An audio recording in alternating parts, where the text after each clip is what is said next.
Glorified. Mm-hmm. I am guilty as charged. Place, think about blood pressure, right? Yep. Stress does raise our blood pressure. Hi, everybody, and welcome to the Kidney Coach YouTube channel. I am naturopathic Dr. Fiona Chin, co-founder of Kidney Coach and Genesis, and I'm joined again today by the amazing Jessianna Seville, principal and head lead dietitian, renal dietitian, I should say, at K&I. And so today we wanted to talk about ways to optimize and really level up and support our kidneys and keep them healthy. So I'm going to hand the words across to you. And why don't you just take us through some of the things that get missed and what we can do in our day-to-day life to really optimize and keep our kidneys functioning the way they should be. There are some core foundational health principles that can be the bedrock of healing. Mm-hmm. And sometimes when we're not feeling well or when we feel anxious about what's going on, we skip over these bedrock principles. So I thought we could talk about bedrock principles of health. And then from there, we can talk about if you're doing all these things or focusing on them, what is the next step then to work on getting into the deep dive of what's going on with your kidneys? So, bedrock principles. Let's do it. I'm a dietitian, so of course we're going to start with food, right? Mm-hmm. Food is controversial on so many levels.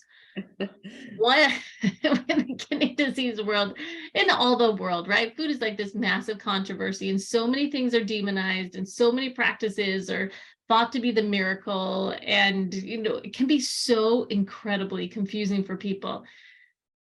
One thing that I really appreciate as a basic principle for people, I mean, if you feel like you're getting like tons of information thrown at you and you're seeing this miracle cure and that miracle cure or whatever, one thing, getting back to the basics of food, is just starting with whole food, right? Food in its natural form. Doesn't mean you can't cook it, right? But starting with whole food and a variety of food. Another bedrock principle is just sleep, right? In our world, a lot of times busyness is glorified. Mm-hmm. I am guilty as charged. You and me both. I had several years between having small kids and having a husband who wasn't well and growing a business. My sleep got put like priority 1,000 millionth, and it really impacted me.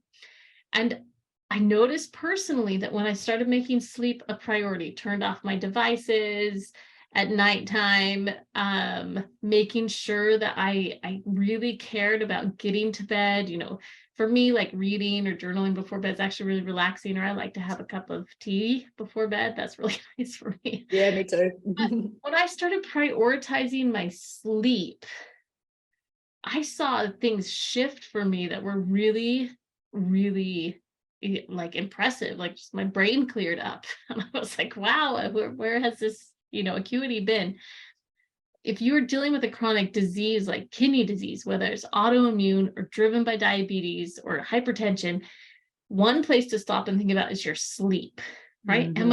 Am I going to bed and getting enough rest? How is my rest? But just starting with the core basic of, do I have enough time? If you have enough time, but it's not quality time, you can dig into that part further with the professional. But on simplicity, do you just get enough time, period? Like, do you just have some sleep?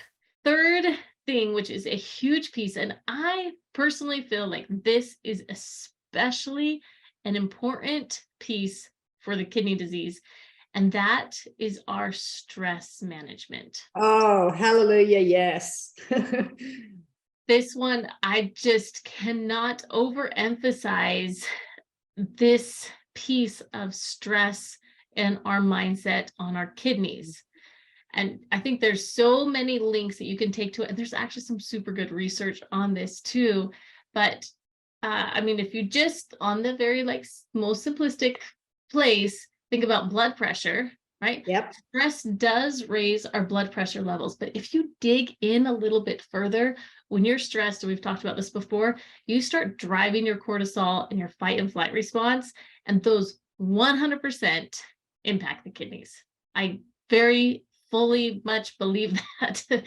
100% they do. Yeah, so if you just start, again, sometimes you just need to strip away all these things in the world that are coming at you through social media, YouTube, internet. I mean, this will be on YouTube, so this is coming at you. But sometimes you just got to strip some things away and just start basics. One other principle that I love this principle so much, and I do think it really plays into our health, is just our relationships. And our social part of our life, right? So we got like these 4 huge bedrock principles. Our social part of our life is really important for our health. Okay, I know this is not like just extroverts get help or introverts, whatever, but all of us have relationships, right? We're all people, right? People need people, and relationships can really drive health for sure. And there is great research on it. I mean, exercise is the only other one that sort of pops to mind, the movement piece, because we spend, as you and I are sitting here, what do they say, that sitting is the new smoking? So that would be the only other one. Yes. And I think the 4 that you've said are more important, but I think just thinking about moving and thinking about how your body is and how you use it during the day, with kidney disease, it's often as we get a bit older and things like that, but just getting out in the garden, going for a walk, making sure there's movement and we're not just spending our whole time in front of the TV or sitting. I mean, it's a great way to reduce stress, improve sleep, maybe make better dietary choices if we have had a bit of exercise, getting out in nature. There is so much research about the connection to nature and what that does to our brainwaves. So I do think that lifestyle exercise piece would be my number 5 if I was going to put one. If you want to know more about what we do, head to www.kidneycoach.com. We've got the same on Facebook and on Instagram and TikTok and all of those sort of great places. So have a look at that. Make sure you hit subscribe and like. That way you'll get notified anytime Jess and I put up a new video or any other new video goes up. And we want to thank you again for being part of our community. And remember, sometimes it's the simple things that make the biggest change. Jess, thanks again for joining me. Thanks for being part of our community. And we look forward to seeing you all next time. Bye. All right. Bye-bye.